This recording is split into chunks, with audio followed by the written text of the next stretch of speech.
ஒரு ராஜா அழகான குதிரை ஒன்றை வளர்த்து வந்தார். அந்த குதிரைக்கு தான் இன்னும் அழகாக வேண்டும் என்ற ஆசை வந்து கடவுள் கிட்ட வேண்டுதல் வைத்தது. கடவுள் குதிரையின் முன் தோன்றி, உனக்கு என்ன வரம் வேண்டும் கேள் என்றார்.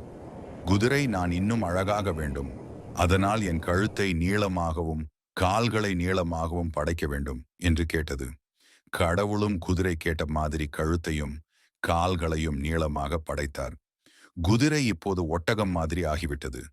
தன் உருவத்தை பார்த்த குதிரைக்கு அழுகை வந்துவிட்டது. ஐயோ கடவுளே, என்னை பழைய மாதிரியே மாற்றிவிடுங்கள் என்று கேட்டது குதிரை. நீ விரும்பிய மாதிரிதான் உன்னை படைத்துள்ளேன், பிறகு ஏன் வருத்தப்படுகிறாய் என்று கேட்டார். ஒவ்வொருவரையும் ஒவ்வொரு விதமாக படைத்துள்ளேன். உன்னால் தரையில் வேகமாக ஓட முடியும், ஒட்டகத்தால் பாலைவனத்தில் விரைவாக ஓட முடியும், கழுதையால் அதிகமாக போதியை சுமக்க முடியும். அழகு வேண்டுமென்று மேலும் மேலும் ஏதாவது செய்ய நினைத்தால் இப்படித்தான் போய் முடியும் என்றார். நீதி: அழகு என்பது உருவத்தில் அல்ல, நீ செய்யும் செயலில் அடங்கியுள்ளது.